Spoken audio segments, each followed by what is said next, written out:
Thank you for joining us today for our Clinical Trials Methodology course webinar. The topic today is Data and Safety IMM AE reporting. Before we begin, I want to remind you to please mute your phones when not speaking.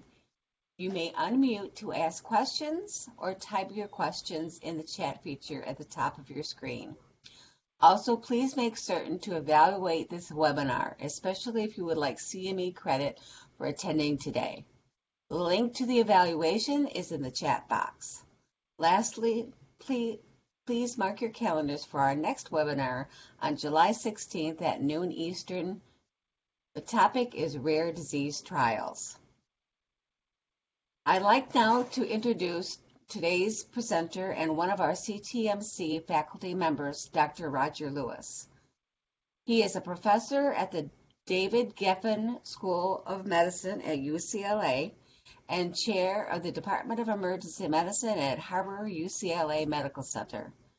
Dr. Lewis's expertise centers on adaptive and Bayesian clinical trials, including platform trials, translational clinical health services and outcomes research, interim data analysis, data monitoring committees, and informed consent in emergency research studies.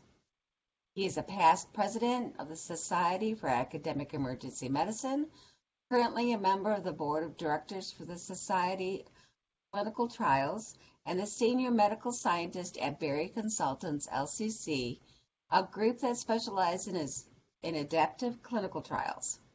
Dr. Lewis serves as the chair of DSMBs for both federally funded and industry-sponsored clinical trials, including international trials.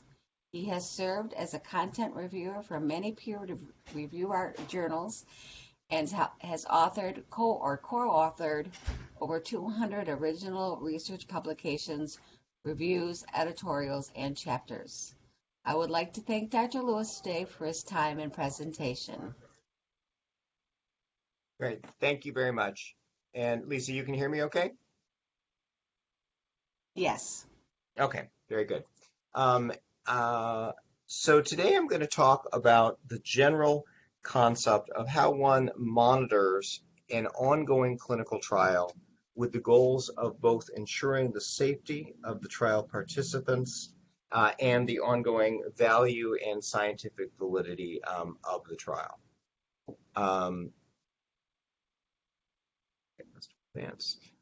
My financial disclosures are here. As mentioned, I do a lot of work on data and safety monitoring boards across both federally funded, international, and for-profit sponsors. So the general purpose of study monitoring during the conduct of the research includes protecting the patient from avoidable and often unforeseen risks of participation. So unlike the risks that are detailed in the study protocol or the consent form or the investigator brochure, we want to have systems that we put in place that will protect patients from unanticipated risks by having a system that allows us to detect these as soon as evidence of the risk becomes available. We want to ensure that the research continues to be ethical, meaning that the risk and benefits to the individual participants are reasonable, especially related to the potential value of the research to them or to the population they represent, that it is scientifically valid and worthwhile, and that it remains feasible over the entire time period of its conduct. We want to ensure that the trial can be stopped as soon as a reliable conclusion can be drawn from the data. And in this sense, reliable also means that it is publishable and has the potential to impact the field in which the trial is being conducted. This is a cartoon borrowed from the New Yorker, which simply shows that people often assume that being in the placebo group is not advantageous to the participant, and yet experience has shown that in fact being a member of the placebo group is often the best possible allocation, because you get all of the benefits and the intensity of care associated with being in the clinical trial without the risks of the experimental therapy. It also reminds me to mention that the goal of virtually everything I'm going to talk about today is to hurt as few people as possible as we conduct clinical research. So the philosophy one has when designing a process for the monitoring of a clinical trial is that you must be prepared for unexpected events, and the plan must be developed. A data safety monitoring plan or a safety monitoring plan must be developed to address what could possibly happen, not what you expect to happen. And this is really a major paradigm shift for many investigators. When you're designing a clinical trial, you spend much of your time in your discussions with your colleagues or with the statistical consultant who's designing the trial in discussions of what you expect. What is the rate of patient enrollment? What fraction of the patients do you expect to have the good or less good outcomes? What do you think the dropout rates will be? And you make a lot of informed or sometimes only minimally informed guesses regarding these multiple parameters. And then you design the trial based on those assumptions or those assumed parameters. Here, we want to design a system that ensures the safety, well-being, and ongoing ethical acceptability of the trial in light of what might happen, including things that you think are very unlikely. So you might be studying a drug or a device that you think is highly likely to be beneficial. Your data safety monitoring plan must include the possibility that it will be paradoxically harmful, either in the population in a whole or in a subpopulation. So in designing a clinical trial, it's important to realize you never know as much as you think you do. The mindset we put ourselves in when we're trying to make guesses about what's going to happen often causes people to become falsely overconfident in the accuracy of their guesses. And yet experience has shown that many clinical trials, including clinical trials in relatively late phases of clinical research, were based on assumptions that fundamentally turned out not to be true. For example, the drug would be tolerated, there would be little renal toxicity, et cetera, et cetera. The study populations included in clinical trials do not generally behave like general patient populations. Commonly, you see lower event rates, or frankly, the patients are simply just less common than the thought you were going to be adversely affecting the enrollment rate in the trial. Sometimes minor adverse events may turn out to be very important. So for example, if in early development when a drug has been used in a relatively small number, think dozens or at most a couple hundred subjects, you may have seen only very mild elevations in liver function tests. That signal may turn out to indicate that a subset of the population may develop severe hepatic injury from that same drug. So you want to pay attention to relatively innocuous looking safety signals in case they turn out to indicate a larger risk. And then in drug development, because the number of patients exposed to the drug increases at each stage in development from phase 1 to phase 2 to phase 3, many toxicities only appear relatively late in drug development because the toxicities are rare and therefore it requires exposures in a large number of subjects to see the toxicity. So a little bit about terminology. A data safety monitoring board, which is really the same as a data monitoring committee. Those are just terms. The DSMB term is more popular in NIH and academic research. The DMC is a more common term in FDA regulated or for-profit settings. Is a group of independent experts who review accumulating data from an ongoing trial to determine whether the trial should be continued, modified, or stopped. And that accumulating data generally includes data both on the efficacy and outcomes of patients and safety issues. A monitor, or sometimes called an independent medical monitor, is essentially a one-person DSMB in the sense that that individual is performing the same function as a full DSMB. And whether one needs a group of people or only one person depends on the complexity of the setting, the risk profile of the trial.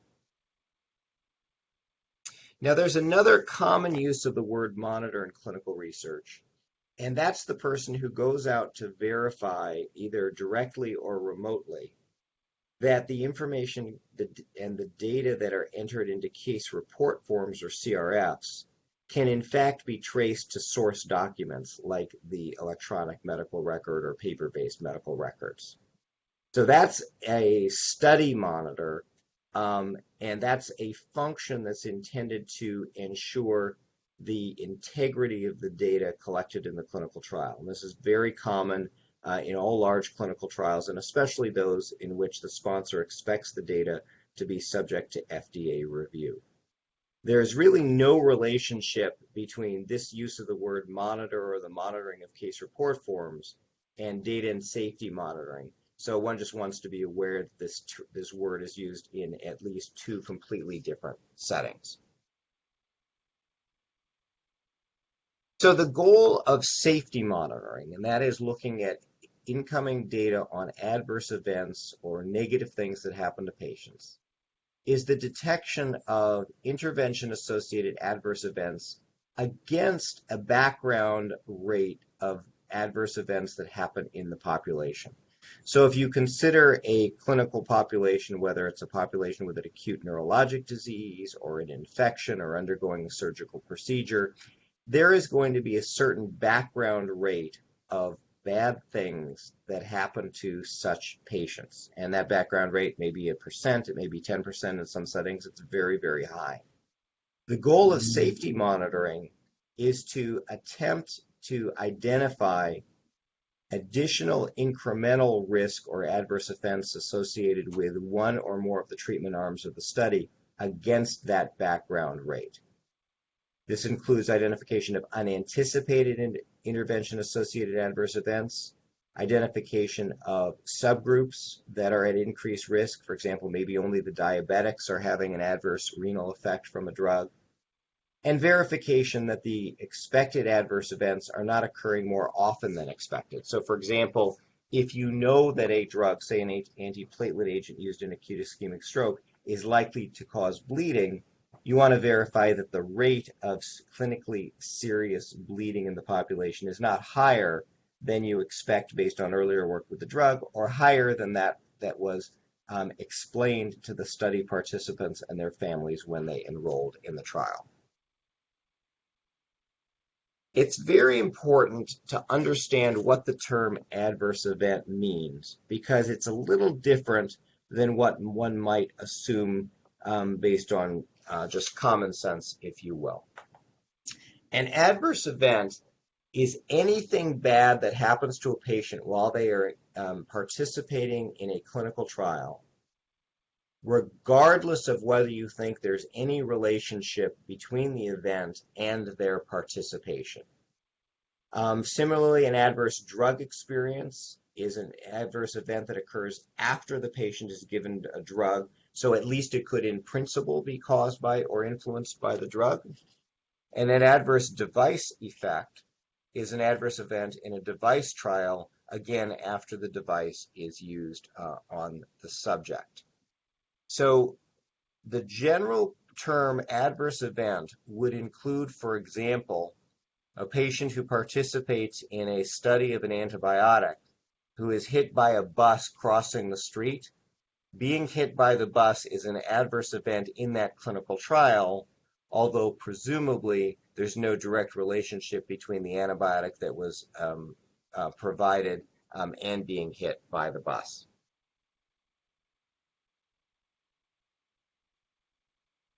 A serious adverse event is an adverse event that either results in death, a life-threatening experience, inpatient hospitalization or prolongation of existing hospitalization, a persistent or significant disability, incapacity, or a congenital anomaly or birth defect. Now, again, there's no requirement that there is a likely link between the serious adverse event and the participation in the trial. It simply happens while the patient was participating in the trial. In addition, other medically important events may also be defined as an SAE in a particular context. So for example, if I'm studying an antiplatelet agent in stroke, I may define a transfusion of 1 or more units of red cells as an SAE because I want to track it specifically, even if it didn't meet any of the other criteria based on the regulations for what constitutes an SAE. Again, there's no requirement for causation, and death is always a serious adverse event. The word serious is different than the word severe, and that's something that is important to keep in mind. And I think one of the challenges in this area of both regulations and clinical trial practice is there's a lot of specialized terminology that means things here that are different than what they might mean in everyday use, and those distinctions are important. An unexpected adverse event is an adverse drug experience in the setting of a drug trial. That's the part of the regulations I pulled this out of, which is not consistent with the information that's given to the investigator or the patient regarding what you expect to happen. And that's what makes it unexpected. So there's a number of places in a clinical trial where the adverse effects of the drug that are expected are listed. These include the protocol, usually in the background section, the investigator brochure, which is a separate document that lays out the prior experience with the drug, and the informed consent form, which usually lists the principal adverse effects of the drug that are anticipated. If a adverse experience or event is listed in any of those places, then by definition, it is considered expected as long as the severity or rate of that is consistent with the way it's described. Any adverse event that is not listed and therefore anticipated is considered an unexpected adverse event. So in the somewhat contrived example of the antibiotic trial where the participant was hit by a bus, being hit by the bus is an unexpected adverse event. If being hit by the bus was fatal, it would be a serious and unexpected adverse event. Okay.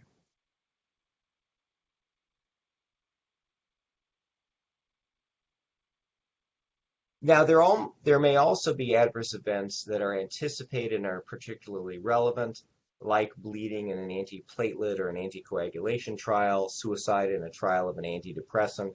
And these should be mentioned in the investigator brochure. They should be included in your list of risks in the informed consent document. And your data and safety monitoring plan should track those. So there should be a plan for measuring them in near real time and presenting them to either the study monitor or the data and safety monitoring board. Now, the next piece of terminology that is often confusing for people new to this area are the terms severity and attribution. So the first comment is realizing that the words serious and severity start with the same letter and share the R and sort of the number of syllables roughly. And so people tend to get them mixed up and they mean completely different things. So the term serious was to define a subset of adverse events that met the regulatory criteria for being serious or had otherwise been defined as serious for the particular trial. Severity is used in a protocol-specific way for grading how bad the adverse event is. So for example, in oncology trials, say for chemotherapeutic agents for either solid or liquid tumors, there are very standard ways of grading the severity of adverse effects from chemotherapeutic agencies, like the depth of thrombocytopenia, the duration of thrombocytopenia, etc. So when one reports an adverse event, there should be a description of the adverse event an assessment of its severity according to the grading scheme that is specific to the protocol or standard in the field, and then also an assessment of attribution. The assessment of attribution is the assessment on the part of the clinician or investigator regarding whether they think the adverse event was related to the drug, the device, or some other study procedure. So if the patient syncopizes during a blood draw that's for a study required lab, that is an adverse event. If they're not injured, it doesn't require hospitalization or any of the other criteria for seriousness. It would not be a serious adverse event.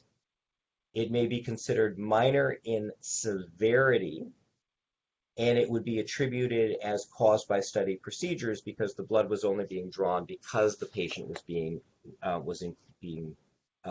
included in the study. So when one tabulates adverse events for your study monitor or your DSMB, one generally separately tabulates serious adverse events with the distribution of severity and attribution, and unexpected adverse events, again, with information regarding severity and attribution. From a study monitoring point of view, it's important to note that people's ability to identify causality in unexpected adverse events is very, very low. So there are lots of situations where the investigators thought a pattern of adverse events was not attributable to the investigational product, and only later was it found out that it was an unexpected effect on, bone marrow, renal function, liver function, or that sort of thing. So we do look at attribution, but I don't put a lot of weight in it because I'm going to look at the pattern and see if the events are more common, for example, in the active treatment arm than the control in order to determine whether there's a causal relationship. Now, there are a variety of things that determine how one sets up your monitoring plan for a clinical trial. If you have a trial that's relatively simple, the investigations are used in other settings, their risk profile is well understood, one may have a very low intensity approach to monitoring. You may have only, for example, a local safety officer, which is a person who's at your institution who basically keeps an eye on things for you but is not one of the investigators. You may have an independent medical monitor who's usually someone at the data coordinating center, so different from your institution, who is a single person who performs the role of a DSMB. Or you may have a complete data safety monitoring board where you have multiple people working as a group to ensure the ongoing safety and appropriateness of the trial. The NIH requires a data safety monitoring board for all phase 3 studies. Any earlier phase clinical trial that has blinded use of agents, because then somebody has to be able to look at unblinded data to look for the potential increase in adverse events associated with one of the treatment arms. And then any phase 1 or phase 2 trial that is seen as high risk, for example, because of the risk profile of the agent being investigated or the vulnerability of the safety of the study population. The National Institute of Neurologic Disorders and Stroke requires that all clinical trials involving interventions that entail more than minimal risk to have a DSMB. The term minimal risk is a regulatory term that is the risk that is encountered by a participant in their routine daily life, excuse me, or in routine physical examinations and lab tests. At least some people interpret it that way. And so essentially the NINDS is requiring all clinical trials to include a data and safety monitoring board. As mentioned again, a safety officer is a local person appointed by the grantee institution who looks usually in coordination with a statistician who's also involved in the trial, at the rates of adverse events, serious adverse events, and determines whether everything looks okay or some modifications should be made. The independent medical monitor is used in studies that are of considered higher risk than those for which a local safety officer would be appropriate. That person is appointed by the Statistical or Data Coordinating Center and generally focuses on the review of serious adverse events in real time. Now I'm going to transition here to data safety monitoring boards and data monitoring committees, because this is both an increasingly common approach and the approach that you probably need to know about for most of the clinical trials that the course participants will be involved in. There is a recent work done by the Clinical Trials Transformation Institute, which is a group out of Duke that focuses on improving the methodology and efficiency of clinical trials, on best practices for data safety monitoring boards or data monitoring committees. This is the publication in Clinical Trials in 2017 that outlines that. This makes a good single paper reference to best practices in data monitoring committee or DSMB activity. So the purposes of a DSMB are in large part identical to the purposes of having a safety officer or an independent medical monitor. You're trying to protect subjects from avoidable risk, ensure ongoing trial integrity and validity. You want to provide some assurance to those outside the trial, for example, peer reviewers or those who are considering using the information from the trial to affect medical practice, that the trial was conducted in an unbiased manner. It enhances the credibility and often the impact of trial results.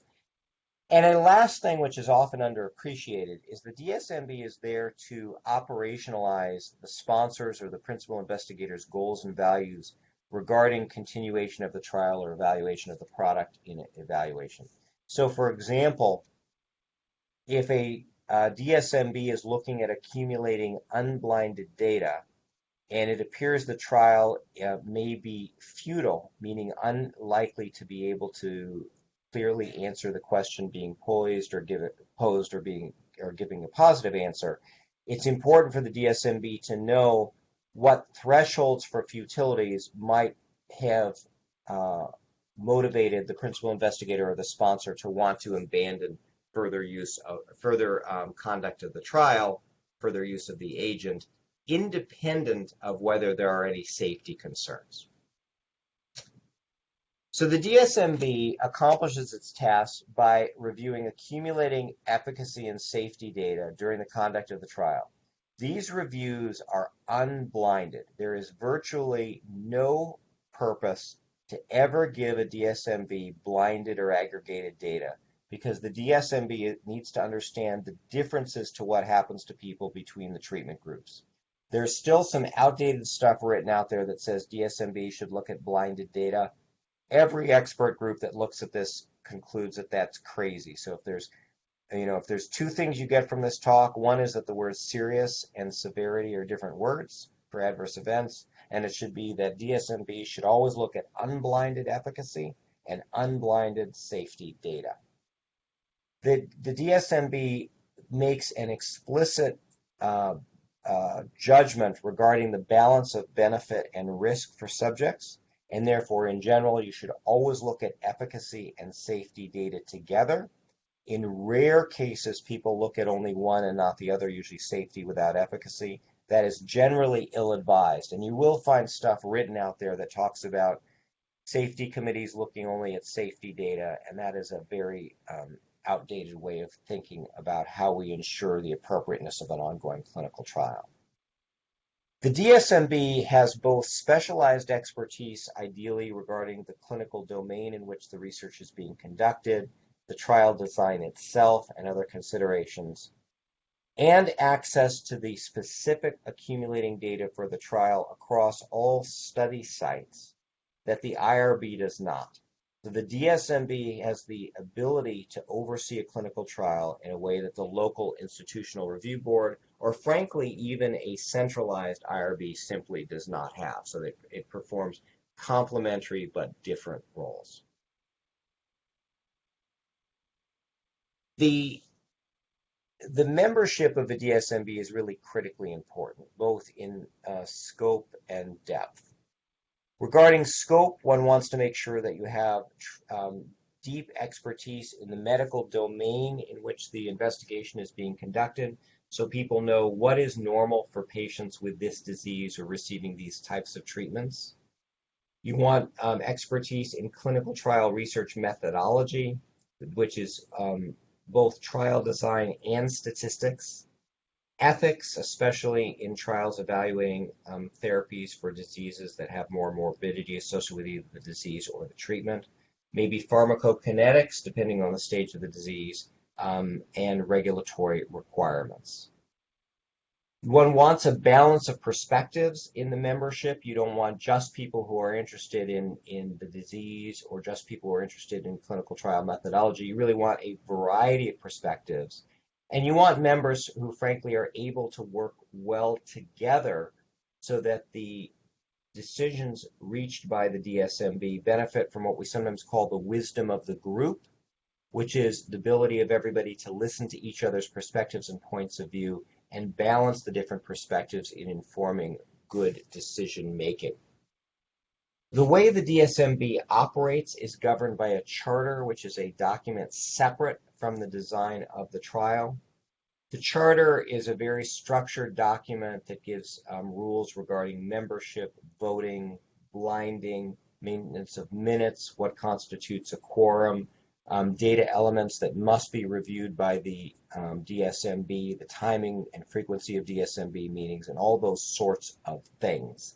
And if one is in the a position of starting a clinical trial that's going to require a DSMB, it's really useful to start with somebody else's charter so you see what all the sections are and then customize it for your trial. If any of the listeners need examples of charters, when you get around to writing one, ask me. I'm happy to give you one that can be publicly shared. DSM meetings in general include both open and closed sessions, and in relatively rare situations may have an executive session. The open session for a DSMB includes parties that are interested in the outcome of the trial, people whose careers or finances will be influenced by whether the trial has a positive result or a negative result. And since those folks care about the result of the trial, we don't share data during an open session that gives people an idea of how things are trending in terms of efficacy or safety. So the open session usually includes information on overall trial progress, the rate of patient enrollment, dropouts, changes to the trial protocol, or other operational things. The open session, therefore, can include the sponsor, the principal investigator, or the funding agency. It's important to realize that the NIH is a kind of sponsor for a trial, although usually they designate the grantee organization as the official sponsor. In contrast, during a closed DSMB meeting session, the participants only include folks without substantial financial or intellectual or scientific conflicts of interest with the trial.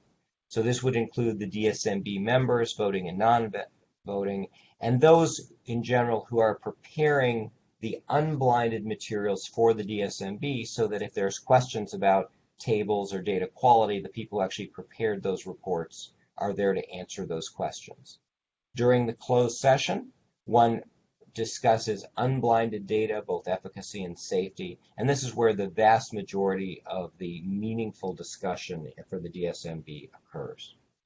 In very rare circumstances, one may have an executive session that includes only voting DSMB members or DSMB members, which may include a non-voting DSMB member, but you exclude, for example, people who work in the data coordinating center.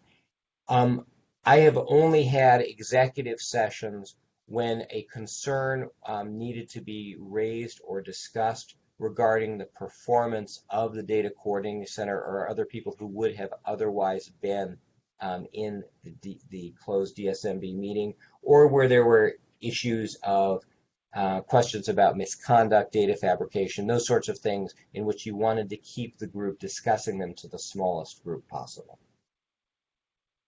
The DSMB is an advisory body. It makes recommendations. It does not make decisions regarding the clinical trial. So a DSMB may recommend continuation of the trial without modification or a modification of the trial for some reason. And most but not all sponsors follow the recommendations of the DSMB. The DSMB in general should provide as little information regarding the rationale for their decision as possible. So if a committee I'm chairing is going to recommend continuation without modification, that's the only thing that's transmitted, is that we are recommending continuation without modification. Nothing about because we think the safety profile is okay or the enrollment rate is okay, because we don't want to in any way lead to operational bias where the folks involved in the actual conduct of the trial think they know what's going on because we've given them a clue about what's going on in the unblinded data, and then they modify their behavior based on what they think the clue means. Whether or not this happens very frequently, I think, is a subject of debate, but just be aware the DSMB in general does not justify its recommendations. Now, if the DSMB makes a recommendation to terminate a trial, usually an explanation is given, based on safety, efficacy, futility. And if there's a modification, we usually provide just enough information to justify the modification. The goal is to provide enough information so the sponsors or the principal investigators choose to follow your recommendations without unnecessarily unblinding them to details of what's going on in the trial. Now, being on a DSMB is really different than being on almost any other committee. You're making recommendations based on privileged information about someone else's life work or a substantial financial investment of either a federal or a for-profit or a nonprofit entity. And they don't get to see the information on which you're basing that recommendation in general. And yet there's little training of DSMB members, let alone for complicated trials like adaptive clinical trials. So it's very important that DSMB members educate themselves. And frankly, one of the things that many of us try to do is include in DSMBs one relative DSMB novice, because for a long time it seemed like only people of relatively advanced career stage or age was participating in DSMBs, and we really need to create a cohort of folks who understand this kind of work so that they can support the monitoring of clinical trials in the future. This is especially true since the number of DSMBs that are being used seems to be constantly going up. An early face-to-face meeting prior to acceptance of the final trial protocol, and certainly before first patient in, is highly advisable. This provides the DSMB an opportunity to have a really open discussion with the investigators about the trial and the design. Because there is no data for the DSMB to have seen at this point, you can talk about all the what ifs and what would you like us to do if this happens or that happens. And so it's really an important, critical meeting. This also allows the DSMB chair to set expectations for the committee member behavior and responsiveness. And I will say that the responsiveness is the key issue, is making it clear to people that if you're going to take on this responsibility, you need to make yourself available and be very responsive, because the trial will continue with or without your input, and therefore you need to be in a position to provide your input in a timely manner. Now, a cautionary comment. The DSMB works behind closed doors. And by working in isolation, a DSMB that is not well disciplined or doesn't understand its role or the impact of its potential decisions on the integrity or regulatory acceptability of the trial can cause real problems. And those of us who worked a lot in this area have stories of the occasional DSMB that we will say sort of drove off the rails. So an example might be a DSMB that looks at interim data, sees that the trial meets its pre-specified criteria for early stopping for futility, but decides they're just curious about what will happen with additional patient enrollment. They really like the trial, and they don't recommend stopping for futility, even though the criteria defined in the design for stopping for futility were met. That is a really unfortunate thing, and so it is important in that first relatively open DSMB meeting before any trial, any patients are enrolled, that the DSMB chair and the members understand that unless the design is no longer scientifically or ethically appropriate, they really have a responsibility to be faithful to that design and to help it be conducted the way it was intended.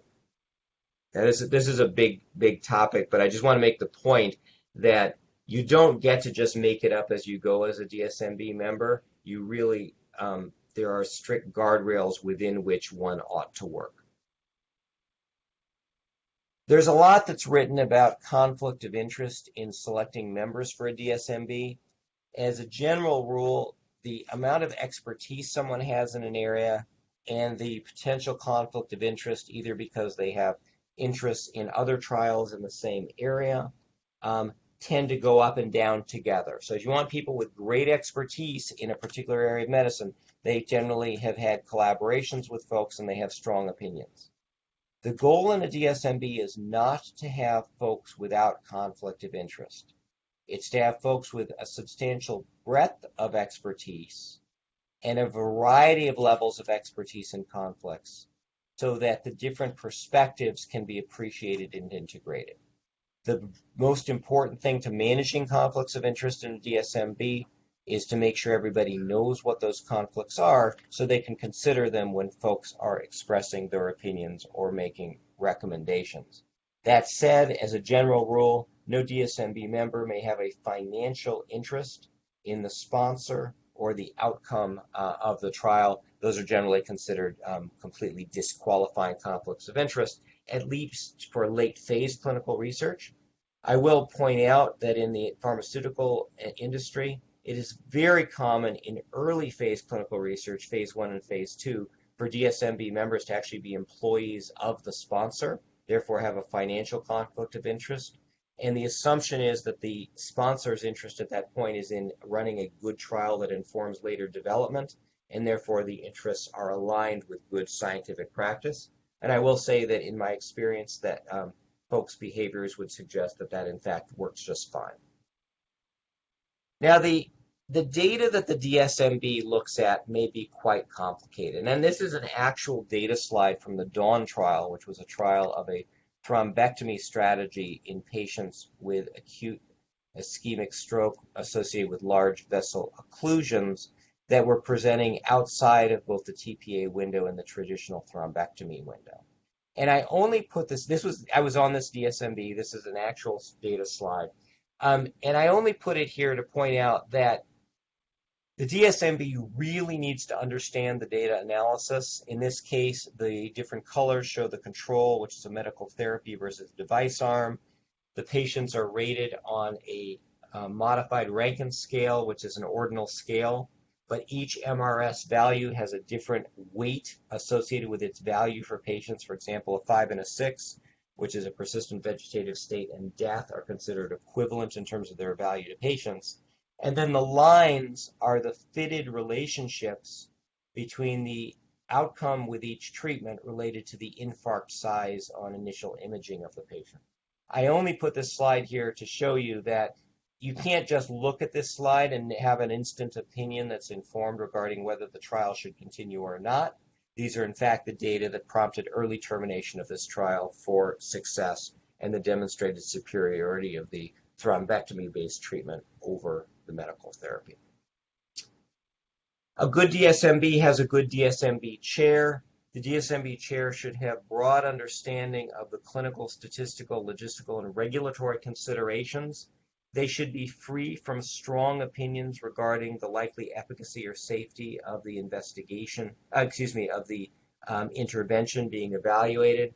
And they must be really good at facilitating a meeting that brings out the opinions and information and insights from everybody on the committee, including those that are naturally more or less assertive than others. The people who speak the loudest in DSMB meetings tend to be clinical domain experts who frankly may not know most about what's the right thing to do for that clinical trial. And then the DSMB chair must really have the ability to flex substantial time. So sometimes I'll chair a DSMB and nothing will happen for several years that requires much time. And then suddenly there's a set of questions or data that really requires substantial time in order to determine what's best to do. I want to mention specifically a trap that some sponsors fall into in the membership of DSMBs, and that's the confusing the good conduct of a trial with anticipating a marketing effort. So for-profit sponsors want very much to engage key opinion leaders in a clinical domain in discussions of the potential role and efficacy of their treatments.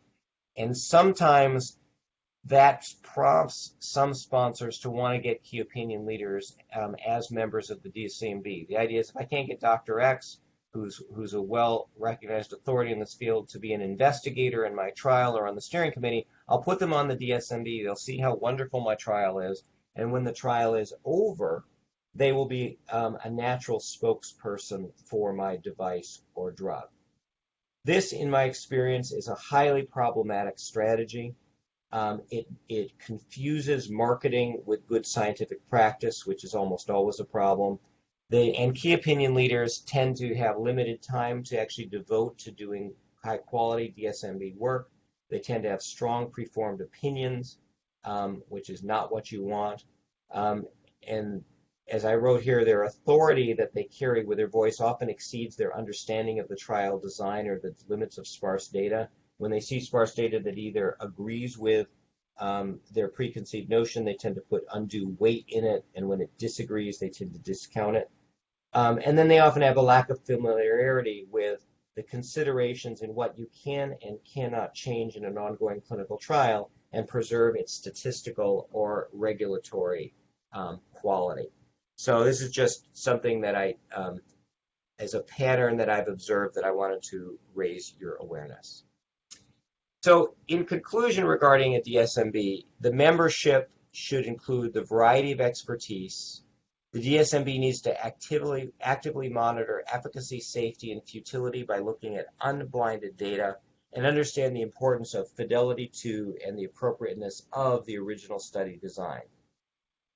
The members must understand the considerations surrounding the conduct and any modifications of the trial, including both regulatory and statistical considerations, and pre-trial education of the DSMB and the pre-trial meeting where there's an open discussion with the sponsor is critically important. Now, the rest of the presentation includes some examples of trials in which monitoring resulted in important changes to or interpretation of the trial.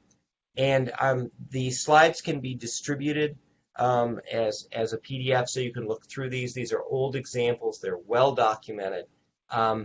And I'm just going to go through a couple real quick. These are many of them have been written up by Dr. Conwit and others in this 2005 publication from Annals of Emergency Medicine. So, for example, one was a very old study. This is from 1991, evaluating the benefit of carotid endarterectomy in patients who were symptomatic and had various degrees of carotid stenosis with two strata, either 30 to 69% or 70 to 99%. Because of ongoing monitoring of this trial,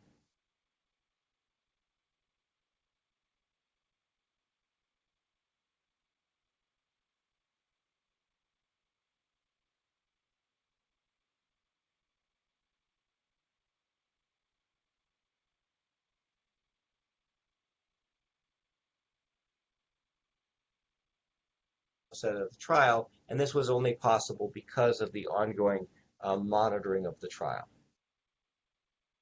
So that was the North American Symptomatic Carotid Endarterectomy trial, and that allowed the recommendation regarding the treatment of the high-grade stenosis patients to be published about 1.5 years earlier than it would have otherwise been published.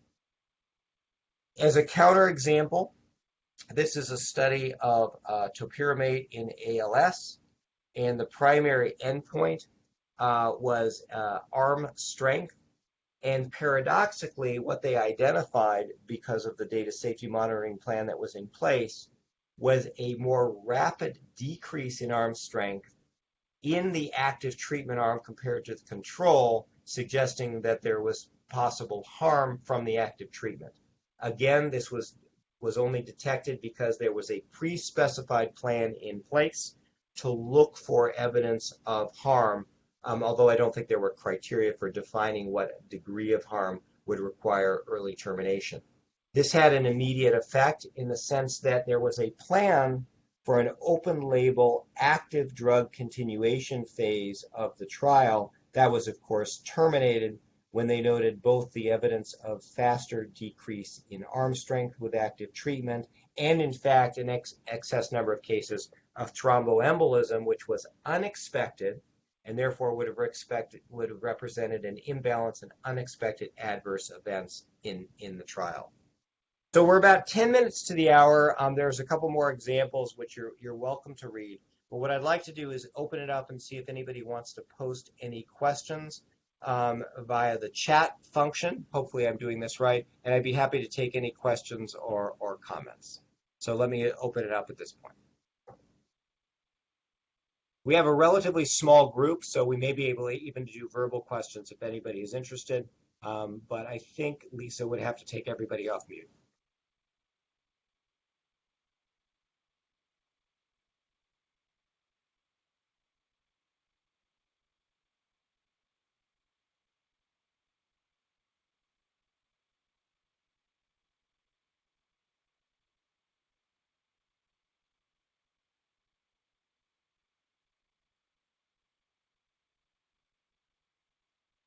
I'm giving people a moment to build up their courage.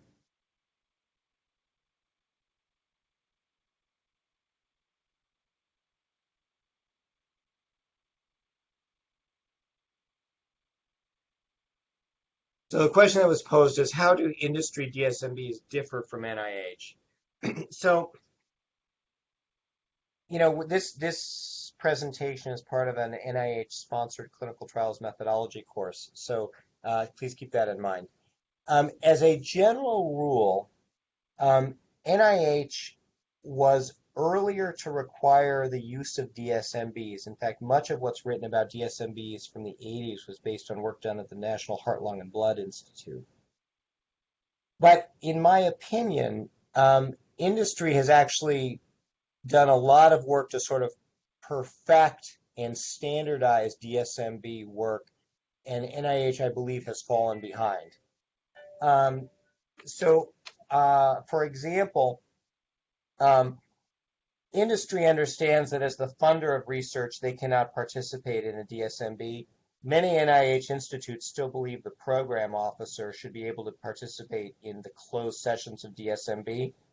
I do not think that's appropriate because the NIH has a vested interest in the trials that they fund having positive results that they can then present to Congress as evidence of the importance of their mission.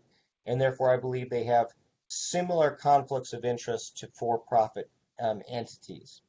But there are separate rules that are written for NIH versus industry trials. Most industry trials, the DSMBs, are generally run in accordance with an FDA guidance on data and safety monitoring boards, which they call data monitoring committees, whereas NIH tends to have different rules for each of the different institutes and then some general rules for NIH overall.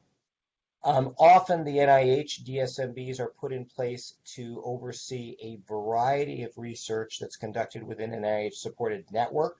So that DSMB may be looking at multiple trials. That occurs, but I think is less common in industry-sponsored DSMBs, but certainly both single study DSMBs and multi-study DSMBs exist in both industry and NIH settings. Any other questions?